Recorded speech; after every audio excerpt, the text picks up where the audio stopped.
Hello friends, welcome back to my YouTube channel. ഇന്നത്തെ video എന്തെന്നുണ്ടായാലും ഒരു ഓണം ലുക്കാണ്. അപ്പോൾ ഞാൻ ഇതെങ്ങനെയാണ് ക്രിയേറ്റ് ചെയ്തതെന്നൊന്ന് കണ്ടാലോ. അങ്ങനെ ഞാൻ നന്നായിട്ട് ഫേസ് ഒന്ന് ക്ലെൻസ് ചെയ്തിട്ടുണ്ട്. അതിന് ശേഷം ഞാൻ ടോണറാണ് എടുത്തിട്ടുള്ളത്. എൻ്റെത് ഓയിലി സ്കിൻ ആയതുകൊണ്ട് അത്രമാത്രം എനിക്ക് കെയർ ചെയ്യണം. അപ്പോൾ ആ ഒരു രീതിയിലാണ് ഞാൻ ചെയ്യുന്നത്. അപ്പോൾ ടോണർ ഞാൻ എടുത്തു. ജോവീസിൻ്റെ ടോണറായിരുന്നു എടുത്തിട്ടുള്ളത്. ടോണർ അടിച്ചു കൊടുത്തു. അതിന് ശേഷം കുറച്ചൊന്ന് ഡിപ്പ് ചെയ്ത് ടിഷ്യൂ കൊണ്ട് ഞാനൊന്ന് ജസ്റ്റ് ഒന്ന് അപ്ലൈ ചെയ്ത് കൊടുത്തു. അതിന് ശേഷം ഞാനിവിടെ ഡോട്ട് ആൻഡ് കീയുടെ ഒരു മോയ്സ്ചറൈസറാണ് എടുത്തിട്ടുള്ളത്. ഇത് തന്നെയാണ് ഞാനിപ്പോൾ യൂസ് ചെയ്യുന്നത്. അത്യാവശ്യം ഓയിലൊക്കെ കൺട്രോൾ ചെയ്യാനും അതുപോലെ തന്നെ ഫേസ് നല്ല ഹൈഡ്രേറ്റ് ആയിട്ടിരിക്കാനും ഭയങ്കരമായിട്ട് നമ്മളെ ഹെൽപ്പ് ചെയ്യും കേട്ടോ. അപ്പോൾ ഞാൻ ഡോട്ട് ആൻഡ് കീയുടെ മോയ്സ്ചറൈസറാണ് എടുത്തിട്ടുള്ളത്. പിന്നെ അതിന് ശേഷം നമുക്ക് എന്ത് ചെയ്ത് കൊടുക്കാം, ഐബ്രോ ഫില്ല് ചെയ്ത് കൊടുക്കാം.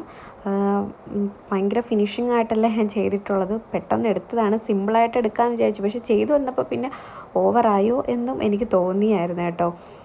പിന്നെ കുറച്ച് ലൈറ്റിങ്ങിൻ്റെ പ്രശ്നം ഉണ്ടായിരുന്നു. ലൈറ്റ് കുറച്ച് കൂടുതലായിരുന്നു. ഒരുങ്ങി വന്നപ്പോഴത്തേക്ക് ലൈറ്റ് കുറച്ച് കൂടുതലായിട്ട് തോന്നി ഈ ഫൗണ്ടേഷനും കാര്യങ്ങളൊക്കെ ഇട്ടപ്പോഴത്തേക്ക്. അപ്പോൾ ഞാനിപ്പം ഐബ്രോ ഫില്ല് ചെയ്ത് കഴിഞ്ഞു. പിന്നെ അതിന് ശേഷം കളർ കറക്റ്റർ കൊടുക്കാം. ഞാനിവിടെ ഓറഞ്ച് കളർ കറക്റ്ററാണ് എടുത്തിട്ടുള്ളത്. ഡാർക്ക് സർക്കിൾ ഉള്ളതുകൊണ്ട് ഞാൻ ഇട്ട് കൊടുക്കുക.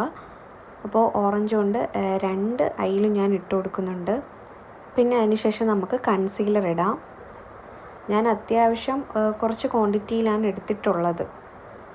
നന്നായിട്ട് കവർ ചെയ്യാൻ വേണ്ടിയിട്ടാണ് ഞാൻ അങ്ങനെ എടുത്തിട്ടുള്ളത്. അപ്പോൾ നന്നായിട്ട് നമുക്കൊന്ന് സ്മഡ്ജ് ചെയ്ത് കൊടുക്കാം. നന്നായിട്ട് ബ്ലെൻഡ് ആവുന്നുണ്ട് കേട്ടോ. അത്യാവശ്യം നല്ല ഒരു കൺസീലറും കളർ കറക്റ്ററാണ് ഉള്ളത്. അപ്പോൾ എൻ്റെ ഒരു കളർ കറക്റ്റർ ഞാൻ ഇട്ട് കൊടുത്തിട്ടുണ്ട്. അതിന് ശേഷം കൺസീലർ ഇട്ട് കൊടുക്കാം. അതുപോലെ തന്നെ ചേരുന്ന രീതിയിലുള്ളൊരു കൺസീലറാണ് ഞാൻ ഇട്ട് കൊടുത്തിട്ടുള്ളത്. ഞാൻ ഐബ്രോയിൽ നിന്ന് നല്ലൊരു ഷേപ്പ് കിട്ടാൻ വേണ്ടിയിട്ട് തന്നെ സെറ്റ് ചെയ്ത് ബ്രൈഡൽ ലുക്ക് പോലെയുള്ള ആ ഒരു രീതിയിൽ തന്നെയാണ് ഐബ്രോ സെറ്റ് ചെയ്യാൻ വേണ്ടിയിട്ട് ഞാൻ ഇട്ട് കൊടുത്തത്. സിമ്പിൾ ലുക്കല്ല എങ്കിലും അത്യാവശ്യം ഒരു ഹെവി കണക്കും തോന്നുന്നുണ്ട്. പക്ഷേ ഒരു ഓണം ലുക്കാണ് ഞാൻ ക്രിയേറ്റ് ചെയ്യുന്നത്. അതിനുശേഷം ഞാൻ നന്നായിട്ട് 2 കണ്ണും അതുപോലെ തന്നെ ചെയ്ത് കൊടുത്തിട്ടുണ്ട്.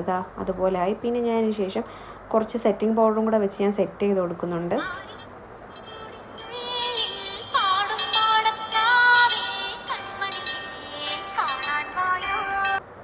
പിന്നെ അതിന് ശേഷം ഞാൻ എടുത്തിട്ടുള്ള ഐഷാഡോ പാലറ്റാണ്. ഐഷാഡോ എടുത്തിട്ട് ഞാൻ ആദ്യം ചെറിയൊരു ലൈറ്റ് റോസ് പോലത്തെ, അതായത് ഡസ്കി റോസ് പോലെയൊക്കെ ഉള്ളതാണ്. അത് ഞാൻ എടുത്ത് ഒരു കോണ്ടോർ ചെയ്ത് കൊടുത്തു. കോണ്ടോർ ചെയ്തതിന് ശേഷം നമ്മൾ ഐയുടെ സൈഡിലായിട്ട് അതിനെക്കാട്ടി കുറച്ചും കൂടെ ഡാർക്കായിട്ടുള്ളൊരു ഷെയ്ഡ് കൊടുത്തു. അതിന് ശേഷം ലാസ്റ്റ് ഞാൻ ഇട്ട് കൊടുത്തത് ഗ്ലിറ്റർ ആയിരുന്നു. ഒരു ഗ്ലിറ്ററിൻ്റെ ഷിമ്മർ ഞാൻ വെച്ച് കുറച്ചൊന്ന് ഐബോളിൻ്റെ അവിടെ ഇട്ട് കൊടുത്തു. ചെറിയൊരു ഐ മേക്കപ്പ് ആയിരുന്നു. ഐ മേക്കപ്പ് ജസ്റ്റ് സിമ്പിളായിട്ടായിരുന്നു ഞാൻ ഇട്ടിട്ടുള്ളത്. പിന്നെ അതിന് ശേഷം കൺസീലർ എടുത്തു. അപ്പം എൻ്റെ ആക്നെ പ്രോൺ സ്കിൻ ആയതുകൊണ്ട് എപ്പോഴും പിമ്പിളും അതിൻ്റെ പിമ്പിൾ മാർക്കും കാണുന്നുണ്ട്. അപ്പോൾ അതുകൊണ്ട് ഞാൻ എന്ത് ചെയ്തു, നന്നായിട്ടൊന്ന് കവർ ചെയ്ത് കൊടുത്തു. എൻ്റെ ഫേസിലുള്ള എല്ലാ പാടുകളും ഒന്ന് ജസ്റ്റ് ഒന്ന് കവർ ചെയ്ത് കൊടുക്കാനായിട്ട് കൺസീലർ യൂസ് ചെയ്തു. കൺസീലർ ഇട്ടപ്പോൾ തന്നെ ഓൾറെഡി വലിയൊരു കളറായി അത്യാവശ്യം. പിന്നെ ഫൗണ്ടേഷൻ ഇടേണ്ട സത്യത്തിൽ ആവശ്യമില്ലായിരുന്നു. പിന്നെ ഞാൻ ചെയ്തതല്ലേ എന്ന് വിചാരിച്ചിട്ട് വീണ്ടും ഒന്ന് ഫൗണ്ടേഷൻ ഇട്ടൊന്ന് ക്രിയേറ്റ് ചെയ്തതാണ് കേട്ടോ. പിന്നെ അതിന് ശേഷം ഫൗണ്ടേഷൻ ഇട്ട് കൊടുത്തു. പിന്നെ അത് നന്നായിട്ടൊന്ന് ഫൗണ്ടേഷൻ്റെ ബ്രഷ് വെച്ച് തന്നെ ഞാൻ നന്നായിട്ടൊന്ന് ബ്ലെൻഡ് ചെയ്ത് കൊടുത്തു. നമ്മൾ ഈ ബ്രഷ് കൊണ്ട് ബ്ലെൻഡ് ചെയ്താലും വലിയൊരു ഫിനിഷിങ് കിട്ടത്തില്ല കേട്ടോ. നല്ല അതിൻ്റെ തന്നെ ഈ ഫൗണ്ടേഷൻ കൊണ്ട് നമ്മൾ തന്നെ നല്ല ബ്ലെൻഡ് ചെയ്തതിന് ശേഷം നമുക്ക് ഇതിൻ്റെ തന്നെ നമുക്ക് ബ്ലെൻഡർ ചെറിയ ഇത് കിട്ടത്തില്ലേ, ബ്ലെൻഡിങ് ടൂൾസ്, അത് കൂടെ ചെയ്താൽ മാത്രമേ നമുക്ക് ഭയങ്കരമായിട്ട് ഫിനിഷിങ് കിട്ടൂ. അപ്പം ഞാനിവിടെ ഇത് മാത്രമേ എടുത്തിട്ടുള്ളൂ. ചെറിയൊരു ഫോട്ടോ എടുക്കാനും വീഡിയോ എടുക്കാനായിട്ടായിരുന്നു എടുത്തത്. അപ്പോൾ അതിനായിട്ട് എടുത്തു. പക്ഷേ എനിക്ക് നന്നായിട്ടൊരു ബ്ലെൻഡ് ചെയ്ത് കിട്ടിയിട്ടുണ്ട്. ഞാൻ നന്നായിട്ട് തന്നെ ബ്ലെൻഡ് ചെയ്ത് കൊടുത്തായിരുന്നു. പിന്നെ അതിന് ശേഷം നമുക്ക് എന്ത് ചെയ്ത് കൊടുക്കാം, കണ്ണിൽ ഐലൈനർ വരച്ച് കൊടുക്കാം. ഞാൻ എടുത്തിട്ടുള്ളതെന്ന് വെച്ചാൽ മെബിലൈൻ്റെ തന്നെയാണ് എടുത്തിട്ടുള്ളത്. അതിൻ്റെ മസ്കാരയും തന്നെ ഞാൻ യൂസ് ചെയ്തിട്ടുള്ളൂ. ഇത് ഞാൻ മുകളിൽ മാത്രമേ ഐലൈനർ വരച്ച് കൊടുത്തിട്ടുള്ളൂ. താഴെ ഞാൻ ചെയ്തേക്കുന്നതെന്ന് വെച്ചാൽ ചെറിയൊരു ഐഷാഡോ തന്നെ താഴെയും ജസ്റ്റ് ഒന്ന് ലൈനായിട്ടൊന്ന് വരച്ചു കൊടുത്തു. അപ്പോൾ തന്നെ എൻ്റെ ആ ഒരു ലുക്ക് മാറിയിട്ടുണ്ട്. എനിക്ക് ഐ മേക്കപ്പ് സത്യത്തിൽ ഇഷ്ടപ്പെട്ടായിരുന്നു കേട്ടോ. ഓവറും അല്ല എങ്കിലും ഒരു മീഡിയം ലെവലിലായിരുന്നു. പിന്നെ അതിന് ശേഷം ഞാൻ ബ്ലഷ് എടുത്തു. ബ്ലഷ് സത്യം പറഞ്ഞാൽ കുറച്ച് കൂടിപ്പോയി കേട്ടോ, എനിക്ക് തന്നെ തോന്നി. പിന്നെ അതിന് ശേഷം ഞാൻ തന്നെ മാറ്റാൻ പറ്റില്ലല്ലോ, ഓൾറെഡി എല്ലാം ഇട്ട് കഴിഞ്ഞല്ലോ. പിന്നെ അതിന് ശേഷം ചെറിയൊരു ഹൈലൈറ്ററും കൂടെ കൊടുത്ത് ഞാൻ ഇട്ടു. പിന്നെ അതിന് ശേഷം എന്ത് ചെയ്തു, ഞാൻ ലിപ്പ് ലൈനർ വരച്ചു കൊടുത്തു കേട്ടോ. ലിപ്പ് ലൈനർ നന്നായിട്ട് ഉരച്ചെടുത്തു. ഇതെൻ്റെ ഫേവറേറ്റ് ലിപ്പ് ലൈനറാണ്. ഇത് തന്നെയാണ് ഞാൻ സ്ഥിരം യൂസ് ചെയ്യുന്ന എൻ്റെ ഫേവറേറ്റ് ലിപ്സ്റ്റിക്കും കൂടിയാണിത്. ഇത് സ്റ്റുഡിയോന്ന് വാങ്ങിച്ചിട്ടുള്ളതാണ്. ഇത് ലോങ് ലാസ്റ്റ് ആണ് കേട്ടോ. അത്യാവശ്യം ലോങ് ലാസ്റ്റാണ്. വെള്ളം നനച്ചാൽ പോലും പോവാത്ത രീതിയിലുള്ള ലോങ് ലാസ്റ്റാണ് എനിക്ക്. അത് ഞാൻ ഒരുപാട് തവണ മേക്കപ്പ് റിമൂവർ കൊണ്ട് ചെയ്താൽ മാത്രം പോകുന്നൊരു സാധനം കൂടിയാണ് കേട്ടോ ഇത്. അടിപൊളി സാധനമാണ്. അതുപോലെ തന്നെ ലാസ്റ്റാണ് ഞാൻ മെബിലൈൻ്റെ തന്നെ മസ്കാരയും യൂസ് ചെയ്ത് കൊടുക്കുന്നുണ്ട്.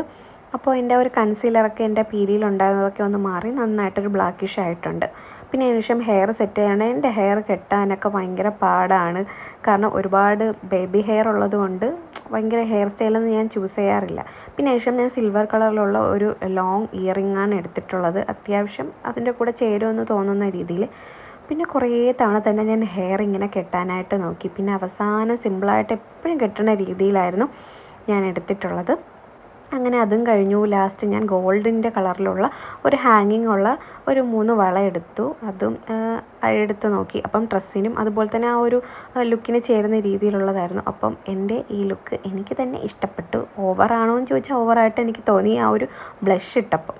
അപ്പോൾ എൻ്റെ ഓണം ലുക്ക് ഇഷ്ടമായെങ്കിൽ ലൈക്ക്, ഷെയർ, സബ്സ്ക്രൈബ്. നെക്സ്റ്റ് വീഡിയോയിൽ കാണാം.